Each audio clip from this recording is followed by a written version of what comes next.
Thank you very much, Mr. Chairman. I recognize that we're here today to discuss trade, but as we talk about maintaining our competitive edge, I would be remiss if I did not express my gratitude to the Trump administration, and specifically Deputy Assistant Secretary for International Affairs, Rebecca Birch.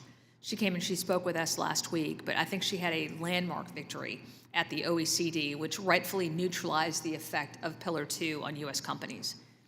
Today's hearing comes at the right time as we review the first year of Trump 2.0, which included many wins in the innovation and technology leadership space. Under the previous administration, the United States ceded the playing field to other nations, including China and the EU, by stepping back from its role as a global leader on digital rules, and the results were predictable. New digital barriers that harm American innovators emerged around the world and continue to be introduced even by our allies. President Trump has secured unprecedented commitments from trade partners like Cambodia, including pledges to improve intellectual property laws and enforcement, refrain from imposing digital services taxes, and consult with the United States before entering into a new digital trade agreement with another country that jeopardizes essential U.S. interests. Mr. Corey, in your view, what steps should the United States take to continue reclaiming its global leadership role in the digital trade? Thank you for the question.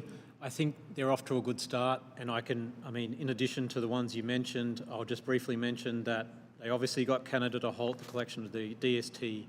France maintains a DST, but they withdrew a measure to double it. Turkey's reducing its DST. India removed a problematic competition law. Malaysia removed a service levy on cloud service providers. New Zealand dropped its DST. So I give the Trump administration a lot of credit for the things they've been able to achieve thus far. The challenge is locking them in, making them enforceable, and coming up with the tailored, detailed trade law provisions in the subsequent sort of following trade agreements to ensure that we all, Congress and the Trump administration, can hold them to the commitments they made.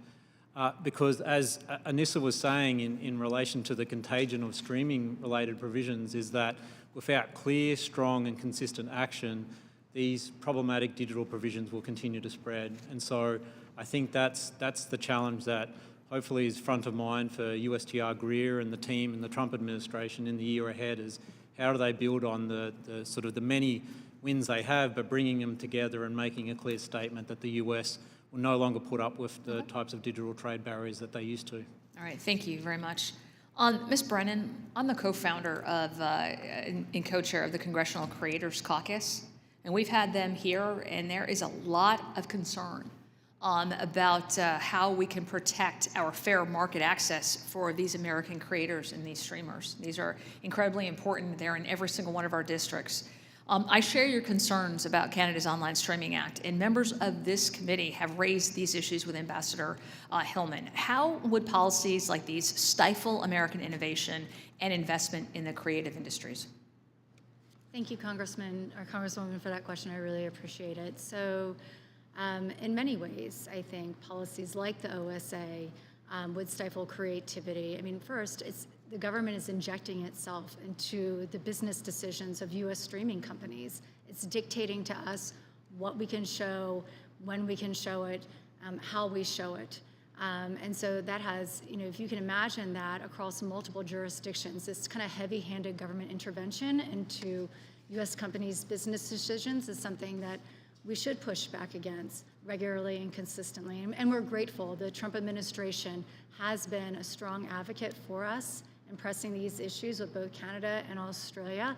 I think in addition to the intervention of government into regular business decisions and how the companies manage their streaming companies overseas, it also obviously has a real impact on monies coming back to the United States. It's forcing our companies to invest in local content in order to operate in these markets, rather than being able to make those decisions about where they want to produce, including here in the United States and the great state of Texas. Well, I appreciate that very much. And I will tell you, having spoken to a number of these content creators firsthand, it is a definite concern. And these are small businesses that need all the help that they can get. And having, our gentle neighbors to the north really kind of pushing down and demanding additional dollars from them is just unheard of. Did you have another? And Congress, I just wanted to say, and to your point about small business, I think sometimes that's a piece of our industry people don't understand, and you clearly do. But in addition to the larger studios that we represent, our industry is a nationwide network of small businesses. And these businesses rely on production here in the United States. And when we're forced to take that overseas in order to operate in a market, that has a real impact on these local economies. So we really appreciate your support. Thank you, and I appreciate you being such an advocate for these creators, and I yield back.